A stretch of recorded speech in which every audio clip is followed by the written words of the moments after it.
Assalamualaikum warahmatullahi wabarakatuh. Izin memperkenalkan diri, nama saya Nyimas Nevarima dengan NIM C1D1230313. Di sini saya akan menjelaskan kasus pelanggaran UU ITE atau Undang-Undang Informasi dan Transaksi Elektronik pada mata kuliah Cyber Security Management. Untuk kasus yang pertama yaitu kasus Buniyani, seorang guru di Depok.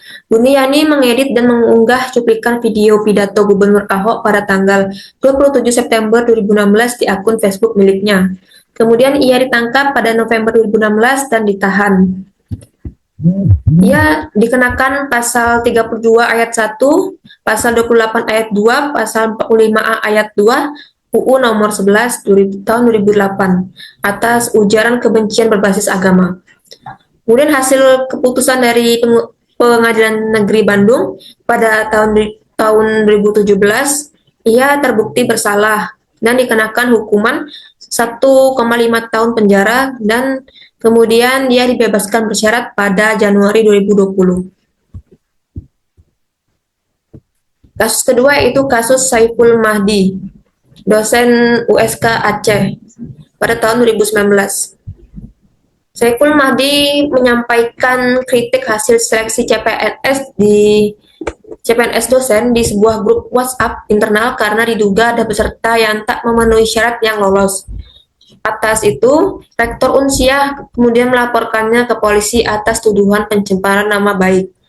Lalu Saiful ini dikenakan pasal 27 ayat 3, pasal 45 ayat 3 UU nomor 11 tahun 2008 tentang pencemaran nama baik via elektronik. Kemudian hasil keputusannya, Pengadilan Negeri Banda Aceh memvonis 3 bulan penjara dan denda 10 juta. Kasus yang ketiga yaitu kasus artis Nikita Mirzani pada tahun 2022. Nikita Mirzani ini mengunggah sebuah status Instagram yang diduga mencemarkan nama baik Dito Mahendra, seorang pasangan penyanyi, terkait masalah bisnisnya. Dan tidak terima karena itu, Dito melapor ke polisi pada 16 Mei 2022. Nikita ini dikenakan pasal 27 ayat 3 serta pasal 45 ayat 3 UU ITE atas pencemaran nama baik online. Kemudian hasil keputusannya, Pengadilan Negeri Serang memvonis bebas karena kasus ini dibatalkan karena tidak adanya saksi yang hadir. Kemudian yang berikutnya ini sempat viral juga, yaitu kasus Lina Lutfiawati atau biasa yang disebut dengan Lina Muherji pada tahun 2023. Kasus Lina ini yaitu dia mengunggah video Bismillah sebelum menyantap kulit babi pada Maret 2023. Ia dilaporkan karena diduga melakukan penodaan agama atau menyebarkan kebencian. Kemudian Pengadilan Negeri Palembang juga menjatuhkan vonis bersalah karena menilai Lina menyebarkan informasi yang dimaksudkan memicu kebencian. Dan atas perbuatannya ini, dia dikenakan pasal 28 ayat 2 UU ITE tentang SARA.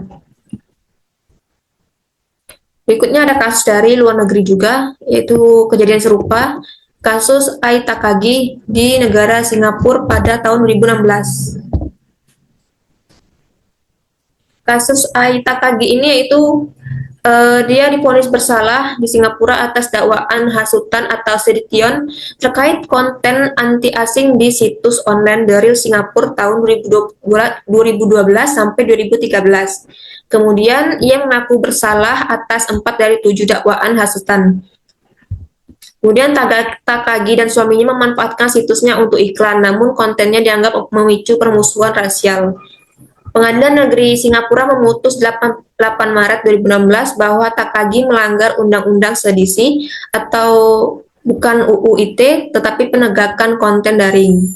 Perkara ini juga menunjukkan bagaimana undang-undang di luar Indonesia digunakan untuk mengadili penyebaran konten bermasalah di internet.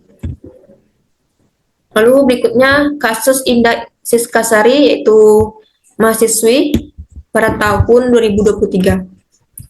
Indah ditangkap usai mempromosikan situs judi online lewat media sosial selama tahun 2023. Kemudian persidangan di Pengadilan Negeri Medan menemukan Indah terbukti melanggar pasal 45 ayat 3 UU ITE, pasal 45 ayat 3 UU nomor 1 dari 1 tahun 2024 atas promosi perjudian.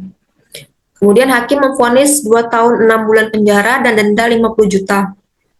Berikutnya kasus Muhammad Asrul, yaitu seorang jurnalis di Sulawesi Selatan pada tahun 2019. Di sini Asrul, wartawan asal kota Makassar, menulis 3 artikel investigasi soal dugaan korupsi anak wali kota Palopo pada Mei 2019. Kemudian artikel itu diberitakan oleh beritanews.com. Farid Judas Karim, yaitu sebagai wali kota Palopo, melaporkan Asrul ke polisi. Lalu Asrul dituntut melanggar pasal 28 ayat 2, pasal 27 ayat 3, dan beberapa pasal ITE lainnya atas terkait ujaran kebencian dan pencemaran nama baik. Hasil keputusannya, Pengadilan Negeri Sulawesi Selatan memvonis hukuman 3 bulan penjara untuk Asrul. Kemudian berikutnya kasus IGD Ari Astina atau yang disebut dengan Jerings, yaitu mantan drummer SID, yaitu pada kasus satunya tahun 2020. Jering di sini memosting kalimat IDI kacung WHO di Instagram pada 13 Juni 2020 terkait penolakan rapid test di rumah sakit selama pandemi. Kemudian Ikatan Dokter Indonesia atau IDI melaporkannya. Ia didakwa melanggar pasal 28 ayat 2, pasal 45 UU ITE atas terkait ujaran kebencian SARA. Kemudian hasil keputusannya, Pengadilan Negeri Denpasar pada 19 September 2020 menyatakan Jerings terbukti bersalah dan hukum 1 tahun 2 bulan penjara dan dengan denda 10 juta. Berikutnya kasus Bambang Trimulyono, yaitu seorang penulis buku Jokowi Undercover pada tahun 2016. Di sini dia menulis sebuah buku yang berisi tuduhan SARA ke Presiden dan Megawati yang dituduh PKI. Kemudian Bambang ditangkap 30 Desember 2016 dan ia didakwa karena melanggar pasal 28 ayat 2, pasal 45A UU ITE karena memuat muatan SARA. Sidang di Pengadilan Negeri Blora, Jawa Tengah pada Mei 2017, dia dijatuhkan hukuman 3 tahun penjara. Kemudian kasus berikutnya yaitu kasus Roy Suryo, seorang pakar telematika, mantan Menteri Pemuda dan Olahraga. Di sini kasus Roy Suryo yaitu memposting meme stupa Candi Borobudur yang wajahnya diubah seperti Presiden Jokowi dilengkapi caption sindiran soal kenaikan harga tiket Borobudur. Ulah ini melanggar pasal 28 ayat 2, pasal 45 AUU ITE, ujaran kebencian SARA. Kemudian Pengadilan Negeri Jakarta Barat pada 22 Desember 2022 menyatakan Roy bersalah melanggar pasal 28 ayat 2 UU ITE dan menjatuhkan hukuman 9 bulan penjara. Sekian dari penjelasan singkat saya. Atas kekurangannya saya mohon maaf. Saya akhiri. Sekian, terima kasih.